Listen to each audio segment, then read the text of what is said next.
Welcome to Wisdom for the Present, where we take ancient truth and bring it into clear, modern understanding. This episode uses AI-generated narration based on human-researched and written material. So I want you to imagine a leader, right? A leader who enters a capital city, and there is just this deafening roar from an adoring crowd. Oh, yeah, like total pandemonium. Exactly. I mean, they're laying their coats on the ground, they're waving branches, shouting for him to save them. It is basically the ultimate political and cultural triumph. Right, the absolute peak of public approval. But then you fast forward just 5 days. That exact same crowd in that exact same city is literally screaming for his brutal public execution. Yeah, it's a terrifying pivot. That whiplash, I mean, going from total public adoration to just absolute public abandonment, that is the backdrop for what we are doing today. We are stepping into the final chaotic week of the narrative in the Gospel of Mark. And it is arguably probably the most intense sequence in all of ancient literature. I mean, we are looking at the climax of Mark's account here, and the pacing is just breathtaking. It really is. It moves from this supposed political triumph right into a massive collision with the religious elite, and then, into these cosmic predictions of the world's end, down into the agonizing isolation of a midnight garden. Yeah, the garden scene is just so heavy. It is. And through a mock trial and finally to a cross and an empty tomb, it's really this radical subversion of what humanity thinks power, authority, and, well, success actually will look like. Totally. And to navigate a text that's this dense, we are using the World English Bible today, but we aren't doing it alone. Right, we've got some backup. Exactly. We are leading really heavily on 2 incredibly thorough historical guides. We have Matthew Henry, who was this English minister from the early 1700s, and his commentary is just famous for its deep, poetic, almost psychological insight into human nature. Which is so crucial for this narrative. Yeah. And we are pairing him with Albert Barnes, a 19th century American theologian. Barnes is just meticulous about historical context, archaeology, the actual mechanics of the ancient world. And having those 2 distinct lenses is, honestly, it's everything. Because Barnes gives us that hard historical architecture of first century Roman occupation, right? And Henry gives us the profound, timeless human application. Which is the whole point of this deep dive. Exactly. Because the goal here isn't just to give you a history lesson. It is to take this ancient text and pull out the practical wisdom that forces us to examine how we work, how we lead, handle conflict, and basically face the unknown today. So we drop into the narrative right at the gates of Jerusalem. It is Passover. The city's population has swelled from maybe 50,000 to hundreds of thousands of pilgrims. It would have been completely packed. Just overflowing. And the tension with the Roman occupiers is at an absolute boiling point.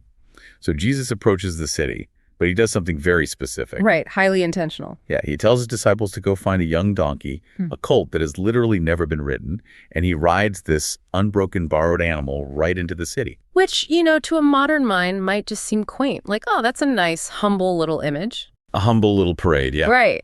But to a first century audience, this is a highly orchestrated piece of political theater. It's this deliberate, glaring contrast. Contrast to the Romans, right? Exactly.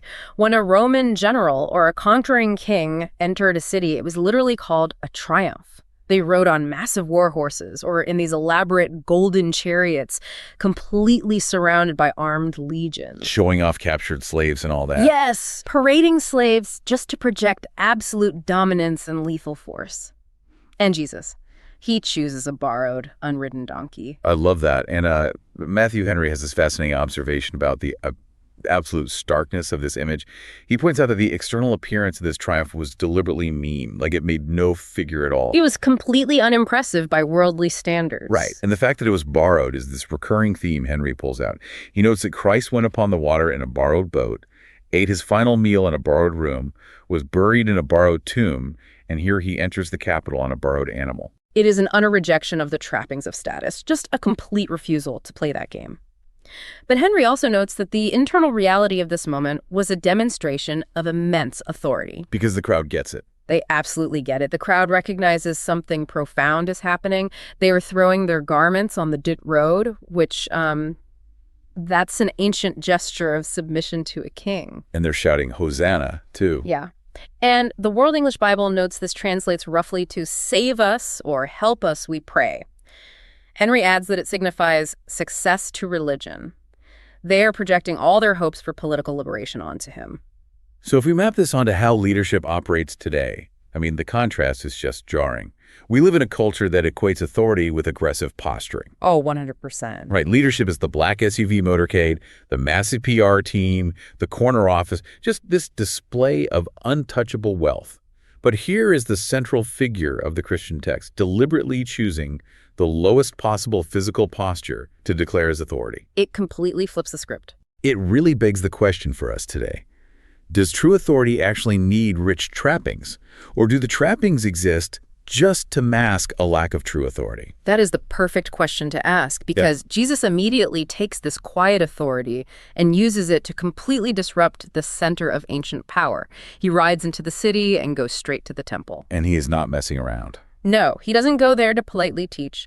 He starts driving out the money changers and the people selling animals, literally physically flipping their tables over. This scene has always fascinated me because it is really the only time we see him get physical like this. It's intense. Very. But to understand why he is so furious, we really need Garnes's historical context on how the temple actually functioned. Because it wasn't just a quiet church. Oh, far from it.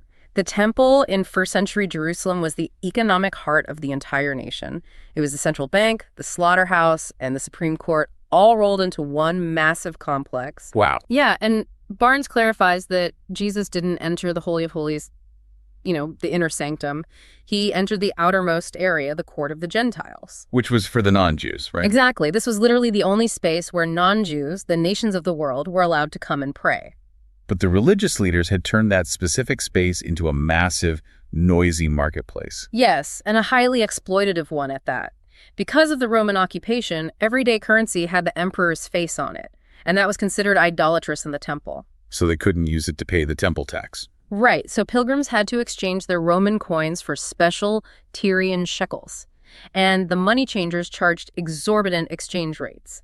On top of that, pilgrims had to buy unblemished animals for sacrifice. And I'm guessing there was a monopoly there. A massive one. The temple merchants held a total monopoly, charging these insane markups to poor country people who had traveled for weeks. So Jesus watches this utter exploitation happening in the exact space designated for the rest of the world to connect with God.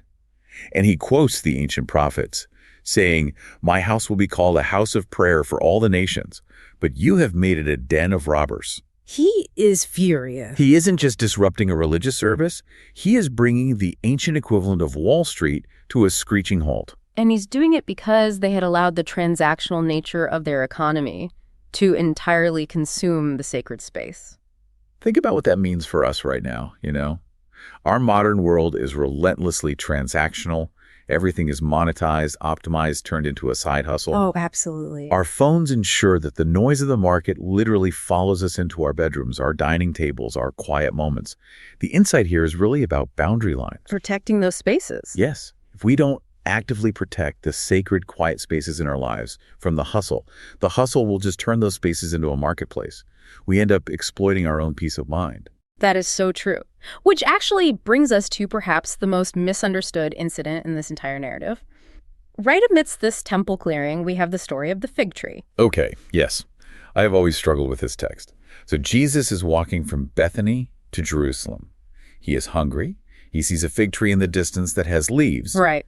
He walks up to it, finds no fruit on it, and speaks a curse over it. He says, "May no one ever eat fruit from you again."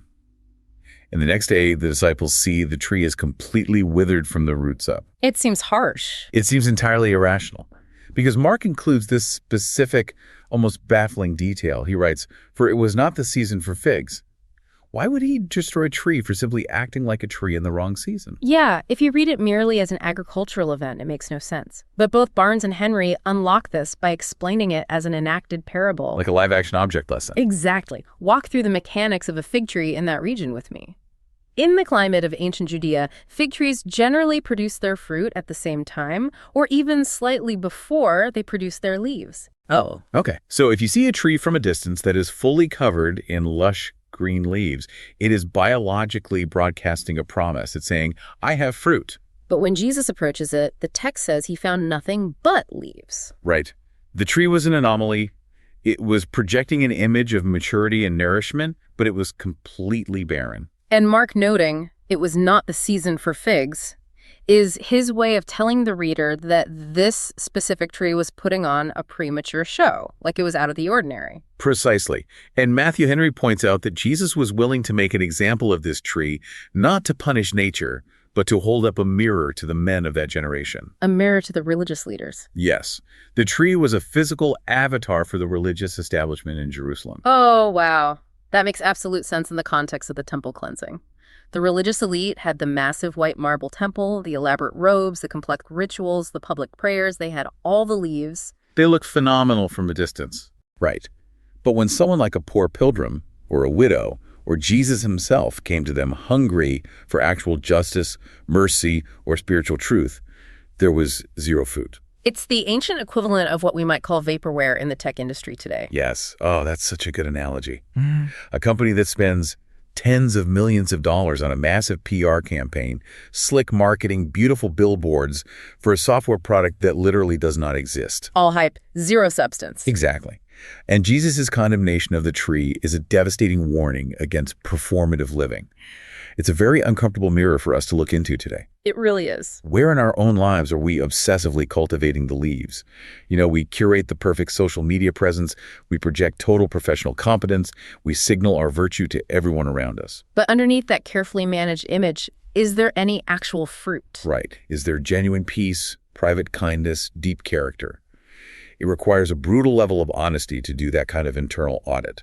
Because if your entire identity is built on leaves, what happens when a storm actually hits? Well, the religious leaders' reaction to having their lack of fruit exposed is exactly what you'd expect from people obsessed with their image. The attack? They immediately plot to destroy the person who exposed them. So the narrative transitions from the physical disruption of the temple into a series of highly calculated intellectual and political traps. Because they can't just arrest him in broad daylight. No, the crowds are too captivated by him, so they try to trap him in his own words. But Jesus actually initiates this confrontation. Right. He tells this parable about a man who plants a beautiful, well-equipped vineyard. The parable of the tenants. Right. He leases it out to tenant farmers and goes on a long journey.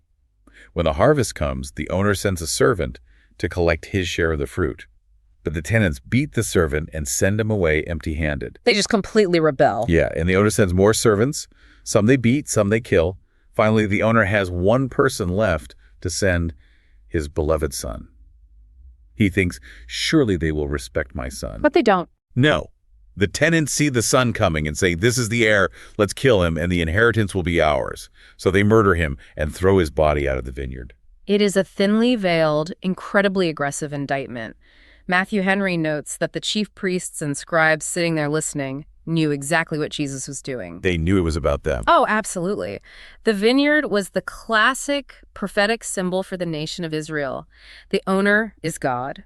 The tenants are the religious leaders who were entrusted with caring for the people. And the servants are the prophets of the Old Testament. Exactly. And the beloved son is Jesus himself, standing right in front of them, predicting his own murder at their hands.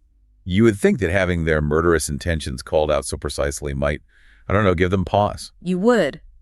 But Henry provides a chilling psychological insight here. He writes that when the corruptions of the human heart are confronted with faithful, direct truth, if that heart refuses to yield, it is only enraged further. Wow. The truth doesn't soften them, it hardens them. Yes. They are so entrenched in their desire to protect their power, their inheritance, that they immediately escalate their plotting. And their first plot is just a masterpiece of political entrapment. They send a delegation composed of Pharisees and Herodians to question Jesus. Now, historically speaking, these two groups despised each other, didn't they? Oh, despised is an understatement. The Pharisees were strict religious purists and fierce Jewish nationalists. They viewed the Roman occupation as a blasphemous insult to God. And the Herodians? The Herodians were a political faction entirely loyal to the Herodian dynasty, which only held power because Rome allowed them to. They were collaborators. So they were bitter enemies. Bitter enemies. But they unite in their shared panic over Jesus. It is the ultimate, the enemy of my enemy is my friend scenario. So they approach him dripping with his fake flattery. Teacher, we know that you are a man of integrity.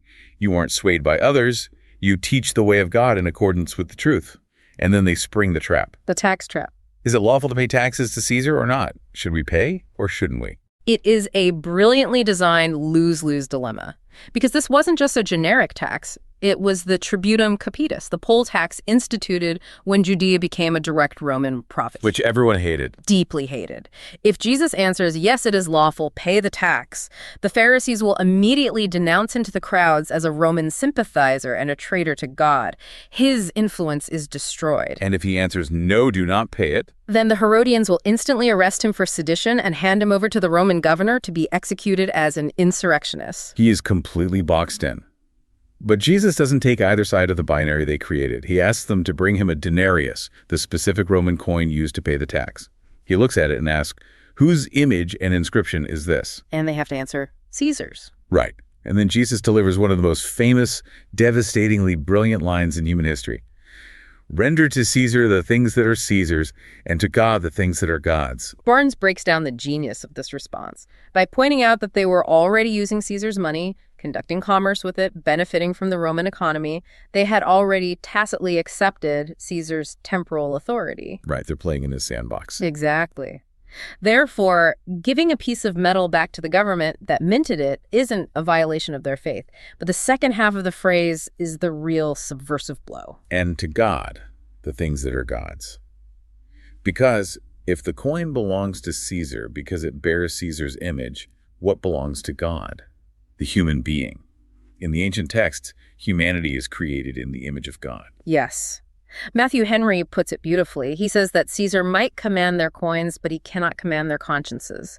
Jesus is drawing a profound boundary line here. This navigates modern political polarization so effectively, don't you think? It tells us that we can and should fulfill our civic duties. We can pay our taxes, vote, participate in the society. We owe the state what it requires to function. Exactly. But we do not owe the state our ultimate allegiance, our identity, or our soul. No political party, no corporation, and no nation state gets to claim the ultimate devotion of a human being because they didn't stamp their image on us. We have to be incredibly careful not to give to Caesar what actually belongs to God. And the leaders are stunned by this, but they don't give up. The Pharisees retreat, and the Sadducees step up. Yeah. So who were the Sadducees, culturally speaking? They were the aristocratic, wealthy elite who controlled the temple priesthood. And theologically, they were the rationalists of their day. They only accepted the first 5 books of the Old Testament, the Torah, as authoritative. And they had a very specific view on the afterlife. Right. Crucially, because they didn't see it explicitly detailed in the Torah, they adamantly denied the concept of the resurrection, the afterlife, or angels. For them, when you die, that's it, you're gone. So they approach Jesus with what is essentially a theological brain teaser. They want to make the idea of the resurrection look completely absurd. And they use a real law to do it. Yeah, they present a hypothetical situation based on the ancient law of levirate marriage. A woman marries a man, but he dies before they have children. According to the law, his brother must marry her to carry on the family line. But the second brother dies. Then the third. All the way through 7 brothers, and finally the woman dies. The Sadducees ask, with obvious smugness, in the resurrection, whose wife will she be? Because all 7 were married to her. They think they've engineered this impossible scenario that proves eternity is a ridiculous concept. But Jesus tells them they are fundamentally badly mistaken on 2 fronts. They know neither the scriptures nor the power of God. He just dismantles their premise. He says that when the dead rise, they don't marry or get given in marriage. They're like the angels in heaven. The whole paradigm of human existence changes. Henry notes that the Sadducees were making a classic intellectual error. We constantly confound ourselves with endless absurdities when we try to measure spiritual, internal realities using the limited, finite metrics of our earthly world of sense. We try to force heaven into an earthly box. Exactly. They assumed eternity was just a continuation of earthly biology and social contracts. Jesus tells them the power of God is vastly larger than their rigid categories. And then Jesus beats them at their own game. Since they only accept the Torah, he quotes from the book of Exodus the story of Moses at the burning bush. God says to Moses, I am the God of Abraham, the God of Isaac, and the God of Jacob. He points out the tense of the verb. Yes, he doesn't say, I was their God. He says, I am. God is not the God of the dead, but of the living. Therefore, Abraham, Isaac, and Jacob must still exist in some reality. It's a masterful defense, and witnessing all this, a scribe, a legal expert, steps forward. But unlike the others, he seems genuinely curious. He's not trying to trap him. No, he has watched Jesus dismantle the hypocrites and the skeptics, so he asks the sincere, sweeping question, which commandment is the most important of all? This is the ancient equivalent of asking for the meaning of life. Yeah. Reduce all the laws, all the rituals, all the requirements down to one core principle. What is it? And Jesus answers by quoting the Shema, the central prayer of Judaism from Deuteronomy. Hear, O Israel, the Lord our God, the Lord is one, and you shall love the Lord your God with all your heart and with all your soul and with all your mind and with all your strength. But he doesn't stop there. Right. He immediately fuses it with a command from Leviticus. The second is this: you shall love your neighbor as yourself. There is no other commandment greater than these. He intertwines theology and ethics so tightly they can't be separated. You cannot claim to love God with your entire being if you are exploiting or ignoring your neighbor. And the scribe actually agrees with him. Yeah, he says, you are right, teacher. To love him with all your heart and to love your neighbor as yourself is more important than all burnt offerings and sacrifices. Jesus looks at this man and says, you are not far from the kingdom of God. Amidst all the hostility, the traps, and the cynicism, here is a moment of genuine human connection based on the absolute primacy of love over ritual. Which flows perfectly into the final observation of the sequence. Jesus sits down opposite the temple treasury. He is watching the crowds putting their money into the offering boxes. Just people watching. Right. The wealthy are coming by, making a big show of throwing in large sums of money. And then a poor widow walks up and drops in 2 lepta. And the World English Bible notes that 2 lepta, these small brass coins, were worth roughly a fraction of a cent. Right. It was less than 1% of a day's wage for an agricultural laborer. It is practically nothing in monetary terms. But Jesus calls his disciples over and tells them something shocking. He says, truly, I tell you, this poor widow has put more into the treasury than all the others. They all gave out of their wealth, but she, out of her poverty, put in everything, all she had to live on. It's a profound statement. It is. Now, this story is heavily used today and, honestly, often abused. We see massive, wealthy, religious or philanthropic institutions use this exact story to pressure people living paycheck to paycheck into giving money they literally cannot afford.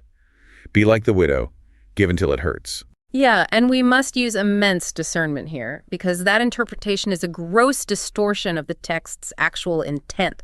To understand the widow's mite, you really must read the verses that happen literally seconds before it. Right. Context is everything. What was the immediate context? Just prior to sitting down, Jesus was publicly condemning the scribes. He said they like to walk around in flowing robes, take the best seats in the synagogues, and crucially, they devour widows' houses while making long performative prayers to cover up their greed. Oh, wow. Jesus was furious at a religious economic system that preyed on the most vulnerable.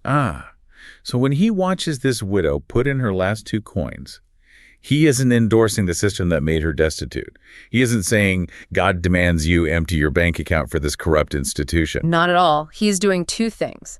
First, he is highlighting the tragic end result of the scribes' greed. This woman has nothing left. Because they devoured her house. Exactly. But second, and more importantly, he is contrasting her quiet, total, genuine devotion with the loud, performative, entirely hypocritical religion of the elite. Barnes makes a vital point here. In the divine economy, the value of a gift is not determined by its absolute monetary amount. It's determined by the proportion. Yes.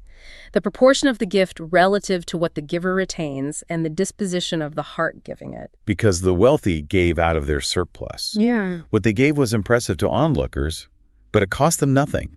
It didn't affect their standard of living or require any actual trust. But the widow gave out of her lack. Her gift was a staggering act of vulnerability. It really forces us to ask ourselves, when we give, whether that is our money, our time, our energy, or our empathy, are we only giving what we can comfortably spare? Or are we giving in a way that actually costs us something, that requires us to rely on something bigger than our own self-sufficiency? And that tension between human self-sufficiency and reliance on God is about to get pushed to its absolute limit as we move out of the temple complex. Into chapter 13. Right. Jesus and his disciples are leaving the city, and the disciples are kind of acting like tourists. They're looking back at the temple, and one of them says, "Teacher, look at these massive stones. What magnificent buildings." And to be fair to the disciples, it was an architectural marvel. Barnes notes that according to the Roman historian Josephus, some of the white marble stones used in the temple's retaining walls were up to 50 feet long, 24 feet wide and 16 feet thick. Unbelievable size. Kind of a fortress. It must have looked eternal. Unshakable. It represented absolute stability, national identity, religious certainty, economic security. And Jesus looks at this massive structure and just drops a bomb. He says, "Do you see all these great buildings? Not one stone here will be left on another. Everyone will be thrown down." It is hard to overstate the psychological shock of that statement. It would be like standing in Lower Manhattan today, looking at the financial district, or standing outside the Pentagon and someone telling you with absolute certainty, in a few decades, this will be rubble. It shatters their entire worldview. We look at these massive systems of finance, technology, and government and assume they are too big to fail. When someone suggests our entire framework of security is going to collapse, it induces sheer panic. And panic is exactly what the disciples feel. They wait until they are alone with him on the Mount of Olives looking back at the city, and they ask him privately, "When will these things happen? What will be the sign?" This launches Jesus into what theologians call the Olivet Discourse. It's a heavy apocalyptic chapter. Very heavy. He predicts the rise of false messiahs who will try to deceive people, wars and rumors of wars.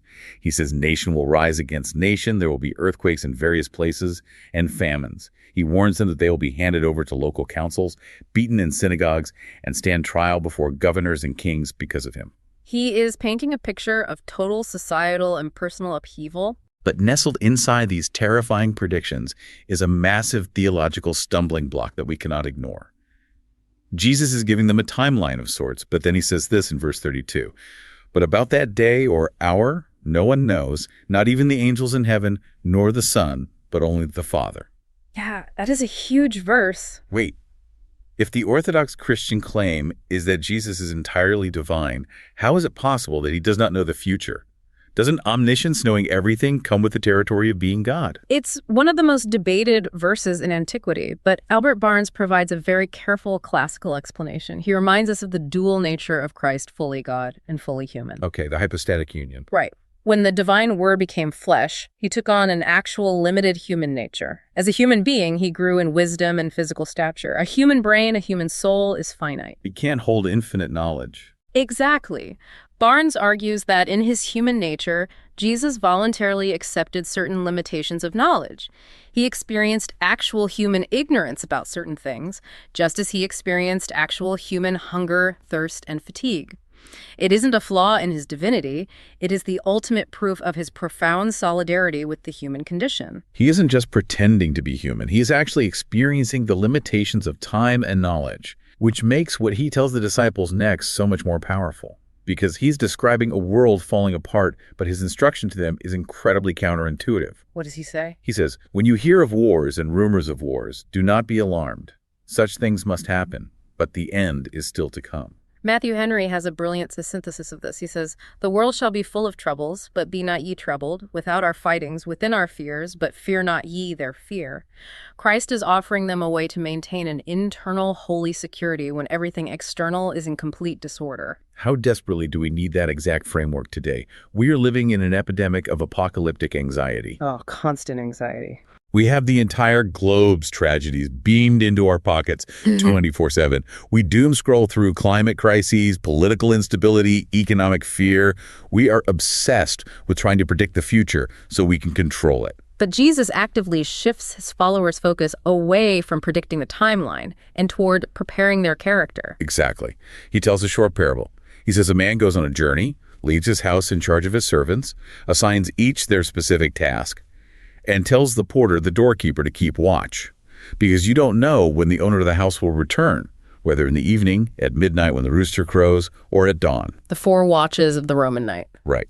And the instruction isn't to stand on the roof and try to spot the master miles away. The instruction is to stay at the door. Do your specific job. Stay awake to the present moment. That is so profound. Think about what it means to be the porter of your own mind right now. When the urge to spiral into anxiety hits, when we're obsessing over global crises we have absolutely zero control over, how do we pull our attention back to the door we are actually supposed to be guarding?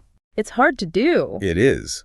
How do we watch and pray over the responsibilities, the immediate work, and the actual human relationships that are directly in front of us today? It requires immense discipline to stay in the present when the future looks terrifying. And that struggle with discipline and the absolute frailty of human willpower is what we slam into as a narrative shifts from the cosmic scale down to the incredibly intimate, agonizing reality of the final days before the cross. We are in chapter 14 now, and the pacing is relentless. We start with a beautiful, controversial moment in the town of Bethany. Jesus is reclining at a table in the home of a man known as Simon the leper.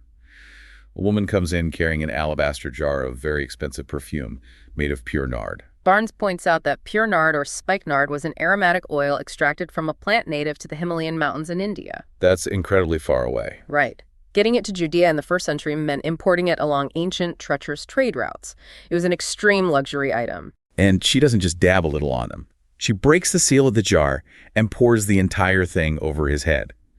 Some of the people at the dinner, including his own disciples, are indignant. They scold her harshly. They call it a waste. They say, "Why this waste of perfume? It could have been sold for more than 300 denarii and the money given to the poor." And the World English Bible notes that 300 denarii is roughly equivalent to an entire year's wages for a day laborer. It is a staggering financial loss in a matter of seconds. But Jesus immediately defends her. He says, "Leave her alone. Why are you bothering her? She has done a beautiful thing to me. The poor you will always have with you, but you will not always have me." She did what she could. Yes. She poured perfume on my body beforehand to prepare for my burial. Matthew Henry draws a profound comparative insight here. He notes that the disciples looked at her extravagant, bountiful act of devotion and cynically labeled it a waste. They tried to mask their judgment with a veneer of practical charity. But Jesus sees the reality of her heart. Exactly. She perceived the impending tragedy that the male disciples were actively denying. She gives her most prized, valuable possession fearlessly and unreservedly.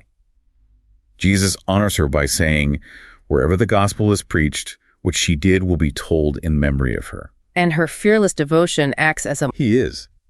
Jesus looks at him and says, "Truly I tell you, today, yes, tonight before the rooster crows twice, you yourself will disown me 3 times. But Peter insists emphatically, "Even if I have to die with you, I will never disown you." And the text notes that all the other disciples say the exact same thing. They are utterly convinced of their own loyalty. They believe their good intentions are the same thing as actual courage. But then they leave the room and go to an olive grove called Gethsemane. And this is where we get one of the most raw, unfiltered glimpses into psychological terror in all of ancient literature. Jesus takes Peter, James, and John a little farther into the garden. Mark writes that Jesus began to be deeply distressed and troubled. The Greek word Mark uses there is ekthymbaestai. As both Barnes and Henry explore, this isn't just ordinary sadness. It denotes a horror of great darkness, a sudden, paralyzing terror. Like a panic attack. A shuddering dread that overwhelms the nervous system, yeah. Jesus says to them, "My soul is overwhelmed with sorrow to the point of death." He walks a little farther, falls to the ground, and prays that if possible, the hour might pass from him. He prays, "Abba, Father, everything is possible for you. Take this cup from me, yet not what I will, but what you will." The World English Bible notes that Abba is an Aramaic term of deep familiarity and affection, like Papa or Daddy. It is an agonizingly intimate moment. And we really have to pause here because this entirely subverts the ancient idea of a hero. In Greco-Roman culture, a hero faces death with stoic detachment. They are unbothered, unemotional, completely above the fray. Think of Socrates drinking the hemlock calmly. Exactly. Yeah. Jesus is not a stoic philosopher here. He is sweating, begging for another way, admitting he's terrified of the physical torture and the spiritual weight of the cross. He is normalizing human terror. We all face our own Gethsemane moments, times when we are looking down the barrel of a terrifying diagnosis, a massive public failure, a broken marriage, or a crushing responsibility. And we just want out. We look at the path ahead, and we desperately want an out. We want the cup to pass. Jesus doesn't pretend it doesn't hurt. He feels the dread entirely. But the distinction is how he processes it. He takes that raw terror and wrestles it into a place of absolute, vulnerable surrender to God's will. And while he is engaged in this cosmic, agonizing struggle, what are his 3 closest friends doing? The ones who just hours earlier swore they would die with him. They're fast asleep. He comes back and finds them sleeping. He says to Peter, "Simon, are you asleep? Couldn't you keep watch for 1 hour? Watch and pray so that you will not fall into temptation. The spirit is willing, but the flesh is weak." He goes away and prays the same agonizing prayer again. He comes back, and they are asleep again, a 3rd time. asleep. It is the universal human struggle, the massive, humbling disconnect between our grand intentions, our willing spirit, and our actual execution, our weak flesh. We promise ourselves we will change our habits, stand up for what's right, or be there for our friends. But when the actual pressure hits, When the hour is late and the fear is real, we default to comfort, we fall asleep. and the chaos breaks loose. Judas, one of the 12, arrives with a mob armed with swords and clubs, sent by the chief priests. He walks up to Jesus and greets him with a kiss, the ultimate subversion of an act of love into a signal of betrayal. It's just sickening. The mob seizes Jesus, someone draws a sword and cuts off the ear of the high priest's servant. And then, verse 50 delivers a devastating, simple sentence: then everyone deserted him and fled. Everyone. All the men who swore they would die with him run into the darkness to save their own skins. But Mark includes this incredibly bizarre, almost cinematic detail right after that. Yes. Verses 51 and 52. A young man wearing nothing but a linen garment was following Jesus. When they seized him, he fled naked, leaving his garment behind. Who was this guy? And why on earth is this detail included? It feels like a blooper reel in the middle of a profound tragedy. It is jarring. Church tradition often suggests the young man was John Mark himself, the author of the gospel, perhaps awakened by the commotion and rushing out from a nearby house. But structurally, Matthew Henry explains why it matters. It's not comic relief. No, it is the ultimate illustration of sheer panic. The situation was so terrifying, the mob so violent, that when they grabbed this young man's cloak, he literally chose public, humiliating nakedness over remaining near Jesus for one more second. He stripped himself of his only covering just to get away. It finalizes the picture of Jesus's absolute profound isolation. No one is left. That isolation carries directly into the public humiliation of chapter 15. Jesus is taken first to the Sanhedrin, the religious high council, in the middle of the night. It's a kangaroo court. They bring in false witnesses whose testimonies don't even agree. The high priest demands an answer, but Jesus remains completely silent. Finally, the high priest asks him directly, "Are you the Messiah, the Son of the Blessed One?" And Jesus says, "I am. And you will see the Son of Man sitting at the right hand of the Mighty One and coming on the clouds of heaven." The high priest tears his clothes, declares it blasphemy, and they condemn him to death. They blindfold him, spit on him, and strike him. But because they are under Roman occupation, they don't have the legal authority to execute him themselves. So at dawn, they bind him and hand him over to Pilate, the Roman governor. And Pilate is a fascinating, cowardly figure. He asks Jesus, "Are you the king of the Jews?" Jesus answers, "You have said so." The chief priests start throwing massive accusations at him, treason, inciting rebellion.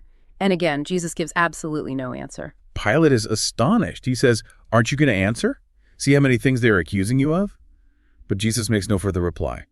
The silence of Christ is a profound study in power. Henry notes that he kept silence to admiration. When faced with blatantly false accusations in a hostile court, Jesus refuses to mount a frantic PR-managed defense. He doesn't beg. He doesn't negotiate. He doesn't scream at his accusers. He commits his cause to God. He refuses to play by the rules of the corrupt system trying him. Contrast that with how we operate today. We live in a culture that absolutely demands we constantly defend ourselves. If someone attacks your character, or misunderstands your motives, or criticizes you on social media, the immediate burning instinct is to strike back. We want to control the narrative. We want to crush our accusers with our defense. Jesus models a strength that is entirely decoupled from public opinion. He knows who he is, and therefore he does not need to justify his existence to Pilate. And Pilate knows Jesus is innocent. He recognizes that the chief priests handed him over out of sheer envy. But Pilate is a politician. His primary goal is to maintain order and keep his job. Right, avoid a riot at all costs. Exactly. It was the custom at the festival to release one prisoner to the crowd. Pilate thinks he has a clever out. He offers them a choice: Jesus or a man named Barabbas. Who is Barabbas? Barnes clarifies that Barabbas wasn't just a generic thief. The Greek word lestes indicates he was an insurrectionist.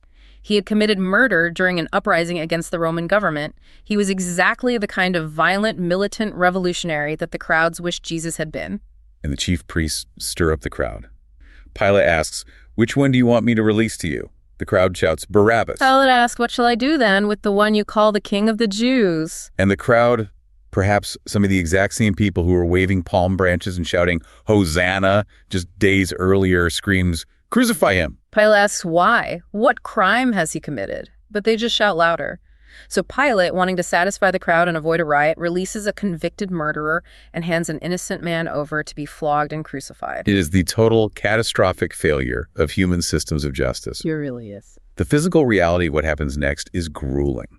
Flogging with a Roman flagrum, a whip embedded with bone and metal, would rip the flesh off a person's back, bringing them to the edge of death before the crucifixion even began. It was designed to torture. The soldiers take him into the courtyard, they mock him, they dress him in a purple robe, twist together a crown of long, vicious thorns, and force it onto his head. They strike him with a staff, spit on him, and fall on their knees in mock worship. And then they lead him out to Golgotha, which means the place of the skull. They offer him wine mixed with myrrh, a mild narcotic, to dull the pain, but he refuses it. He chooses to face the agony with full consciousness. Yes. They nail him to the cross. It is 9 a.m. They crucify 2 robbers or insurrectionists with him, one on his right and one on his left. As he hangs there slowly asphyxiating, the public humiliation continues. People walking by shake their heads and hurl insults. You who are going to destroy the temple and build it in 3 days, save yourself, come down from the cross. And the chief priests mock him among themselves, saying, he saved others, but he can't save himself. Which is the profound, tragic irony of the gospel. Yeah. They are speaking a theological truth without realizing it. In the logic of the narrative, the reason he can't save himself is precisely because he's choosing to save others. If he comes down from the cross, the mission fails. At noon, an eerie darkness comes over the whole land until 3 p.m. And at 3, Jesus cries out in a loud voice, Eloi, Eloi, lama sabachthani, which means, my God, why have you forsaken me? It is a direct quote from Psalm 22. It is the cry of dereliction. He is experiencing the absolute unfathomable depth of alienation. The physical torture of the cross is secondary to the spiritual horror of being entirely separated from the Father, bearing the weight of human brokenness. He lets out a loud cry and breathes his last. And in that exact moment, Mark records 2 incredible reactions. First, the curtain of the temple was torn in 2 from top to bottom. Barnes explains the significance of this, doesn't he? Yes. The veil was a massive, incredibly thick curtain that separated the holy place from the Holy of Holies, the place where the presence of God dwelled. Only the high priest could go behind it, and only once a year. The tearing of the veil from top to bottom symbolizes that the barrier between humanity and God has been violently, permanently removed.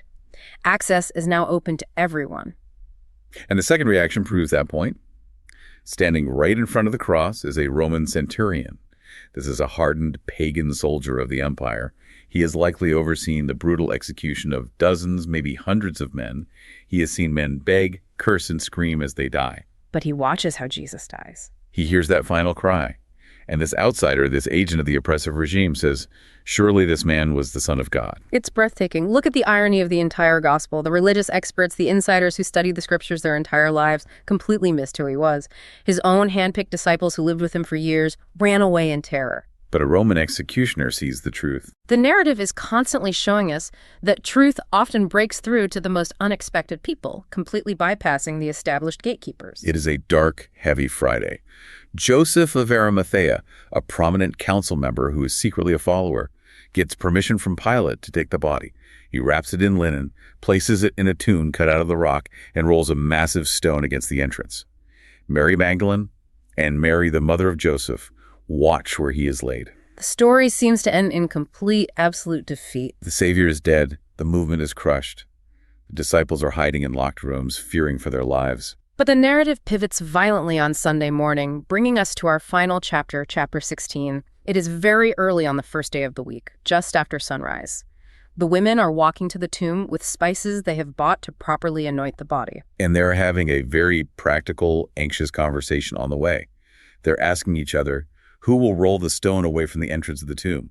They know the stone is massive, far too heavy for them to move. But when they look up, they see that the stone, which was very large, has already been rolled away. Matthew Henry has a beautiful pastoral reflection on this detail.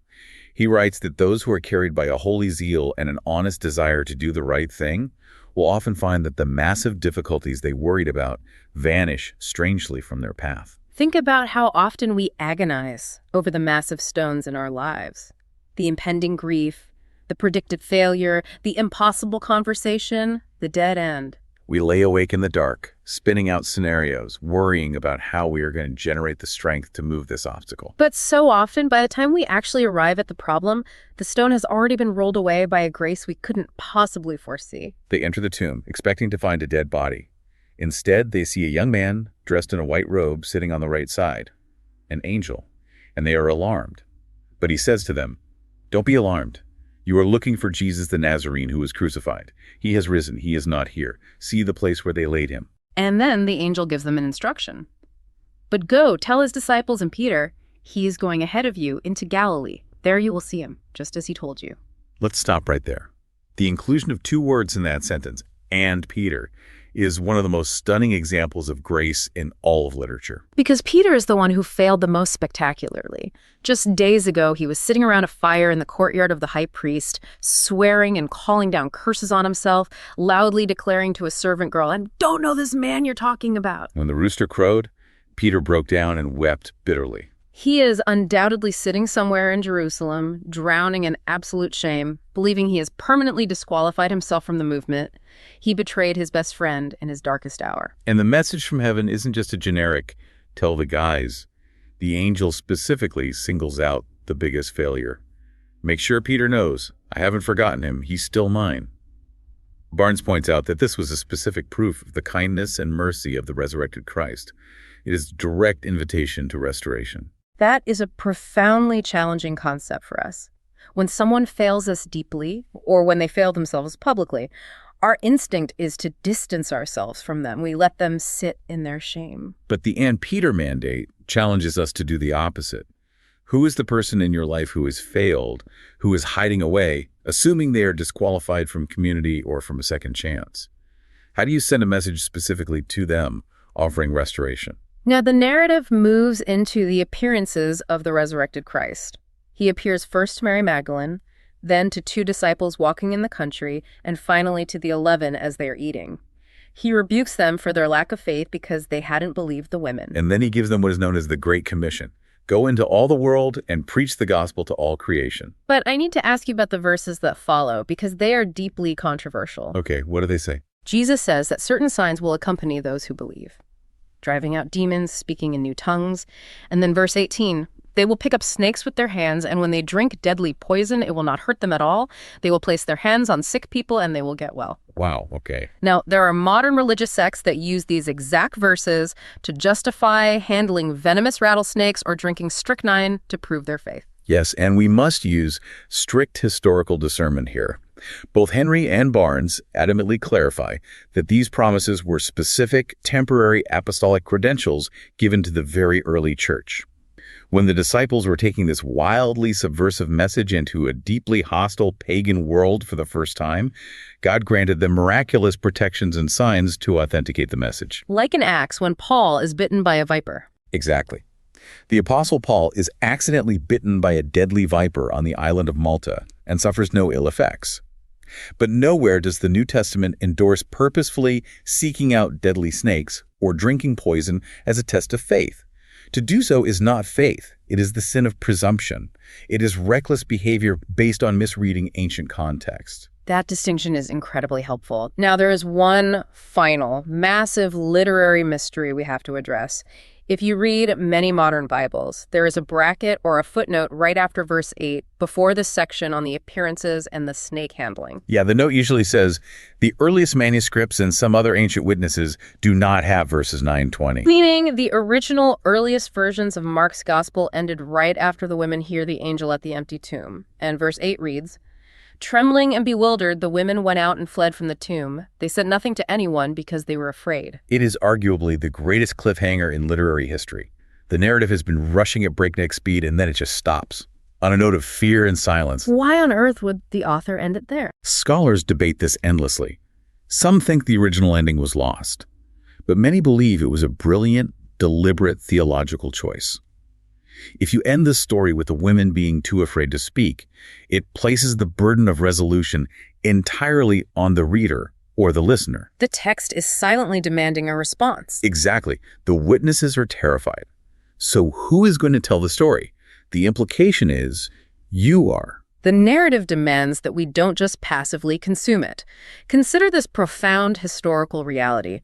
The Gospel of Mark was likely written in Rome, for a Roman audience, during a time of intense, brutal persecution under Emperor Nero. Christians were being burned and thrown to the beasts in the Colosseum. So when those early readers heard this story end with an empty tomb and a fearful silence, they weren't sitting in comfortable, air-conditioned buildings. They were hiding in the shadows of an empire that wanted them dead. The abrupt ending meant they had to literally choose to step out into the light, face the lions, and be the ones to declare that the ultimate power isn't the emperor's sword, but the resurrected Christ.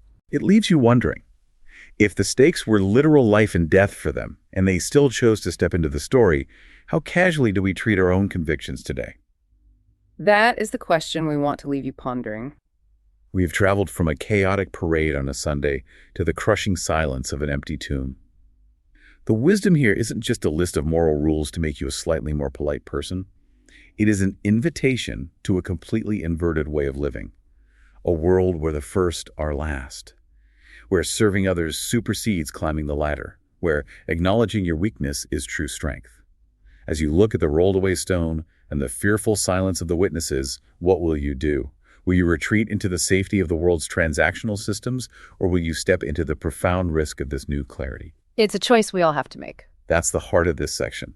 This is Wisdom for the Present, where understanding leads to clarity, and clarity shapes how we see and live. We'll see you in the next episode.